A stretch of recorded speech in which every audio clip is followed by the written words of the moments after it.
అయితే ఈ క్రియాయోగం అనేది చాలా పురాతనమైందని, చాలా ఎప్పటినుంచో ఉందని, మనకి పతంజలి యోగ సూత్రాల్లో కూడా క్రియాయోగం అనే పదం ఉందని, శ్రీరామచంద్రులు వాళ్ళు కూడా ఉన్నారని కూడా ఆచరించారని అంటారు. అయితే ఈ క్రియాయోగం అనేది ఇప్పుడు ప్రాచుర్యంలోకి వచ్చిందా? పురాతన గ్రంథాలలో ఉందా? దీని రెఫరెన్సెస్ ఏంటి? క్రియాయోగం అన్నది ఒక ప్రత్యేకమైనటువంటి యోగం కాదు. ఇది మన యోగంలో ఒక భాగమే. మన పతంజలి అష్టాంగ యోగం ఉంది. అందులో 8 ఉన్నాయి సూత్రాలు, దశలు. అందులో ప్రాణాయామం ఉంది. ప్రాణాయామంలోనే ఇది ఒక భాగమే. కాబట్టి యోగం ఎంత ప్రాచీనమైందో క్రియాయోగం కూడా అంత ప్రాచీనమైంది. ఈ సింధు నాగరికత కాలం నుంచి కానీ, వేదాలలో కానీ, పరమశివుడు ఫస్ట్ బోధించేటువంటి విద్య కానీ అన్నిట్లో మనకు క్రియాయోగం ఉంది. ఎక్కడ యోగం ఉందో అక్కడ క్రియాయోగం ఉంటుంది. ఎక్కడ యోగం ఉంటుంది అక్కడ ప్రాణాయామం ఉంటుంది. ఇవన్నీ అంతర్క్రియలే. ప్రాణం కానీ, వాయువు కానీ, శ్వాస కానీ, ఆత్మ కానీ, పరమాత్మ కానీ, ఇవన్నీ వీటి కొరకు మనం ధ్యానం చేసేది. కాబట్టి ఇవన్నీ పురాతన యోగ శాస్త్రాలు ఉండేటివే. కాబట్టి ఇది పురాతనమైంది అన్నమాట. తర్వాత కాలంలో వేదాల్లో వచ్చింది, ఋగ్వేదంలో ఉంది ప్రాణాయామం గురించి. తర్వాత కాలం వచ్చేసి మనకు బ్రహ్మసూత్రాల్లో ఉంది. తర్వాత త్రేతాయుగానికి వస్తే మనకు వశిష్ఠుడు వశిష్ఠ గీత రాశాడు. యోగవాసిష్టం 32,000 శ్లోకాలు ఉన్నాయి. అదంతా రాముని బోధించేటువంటి గీత అన్నమాట. దీన్ని వశిష్ఠ గీత అంటారు. ఆ 32,000 శ్లోకాల్లో మొత్తం యోగ సారాంశం అంతా ఉంది. దాంట్లో లేని విషయాలే లేవు. ఇదే జ్ఞానము రాముని కూడా బోధించాడు. ఈ రాముడు తిరిగి క్రియాయోగాన్ని గురించి లక్ష్మణుని కూడా బోధిస్తాడు. కాబట్టి త్రేతాయుగంలో మనకు ఆ వశిష్ఠ గీతలు కూడా ఈ యొక్క క్రియాయోగ ప్రస్తావనలు ఉన్నాయి. తర్వాత మనకు వస్తే త్రేతాయుగంలో కూడా శ్రీకృష్ణుడు వీటిని గురించి ప్రస్తావించాడు.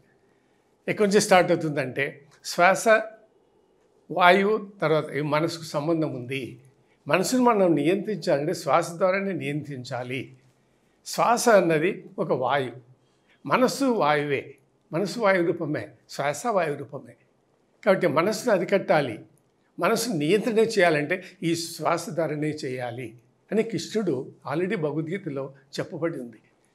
అంటే శ్వాస అన్నది ఒక దారం, అది బయటకు వస్తూ పోతూ ఉంటుంది.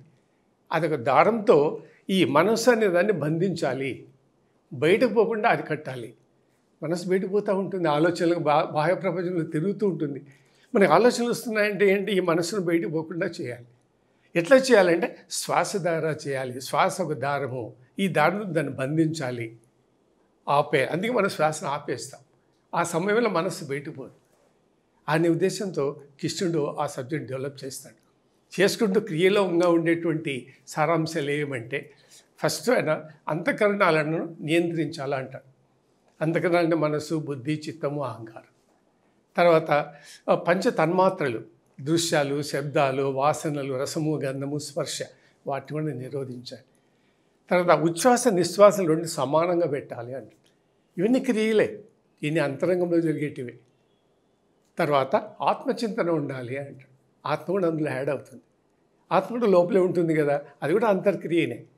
ఇట్లా అంతర్వ్యష్టాలు అన్నీ కలిపి కృష్ణుడు కూడా 2-3 శ్లోకాల్లో చెప్తాడు.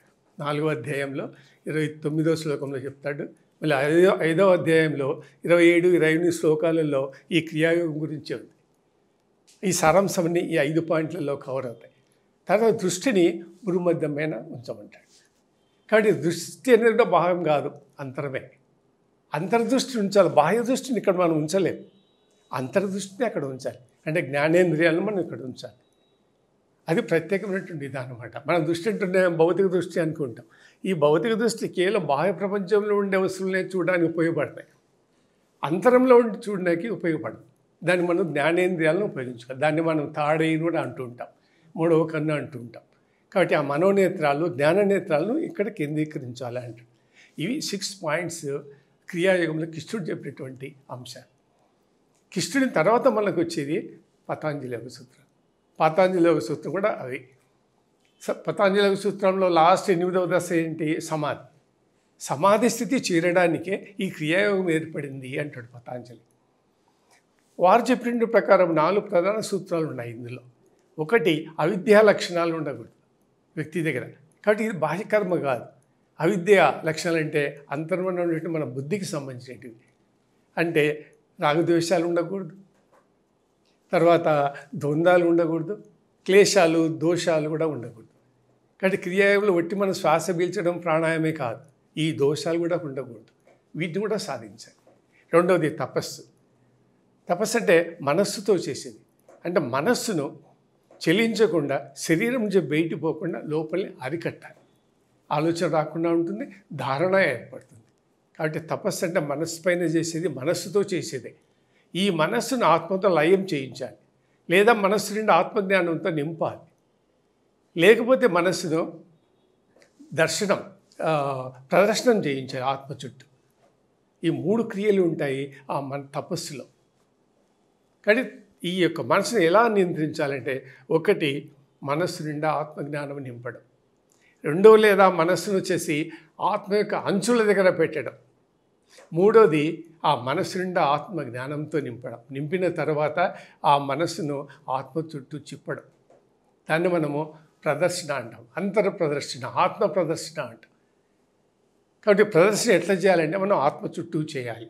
అంటే మనం ఏం గమనించాలంటే, ఆత్మలో కలిగే కదలికలు ఏమున్నాయో ఆ కదలికలను గమనపెట్టాలి. దాన్ని ప్రదక్షిణ అంటారు యోగశాస్త్రాలు, పతాంజలి గారు. కాబట్టి ఆత్మలో జరిగేటువంటి విషయాలు మనసు కనిపెట్టాలి. ఆత్మలో ఎప్పుడు కదలిక వస్తుంది, ఆ కదలికను గమనించాలి. అదే ప్రదక్షిణ. అంతేగాని గుడిలో కానీ, విగ్రహం చుట్టూ కానీ, మందిరం చుట్టూ కానీ, లేదా మనంతా మనము ప్రదక్షిణం చేయడం కానీ కాదు.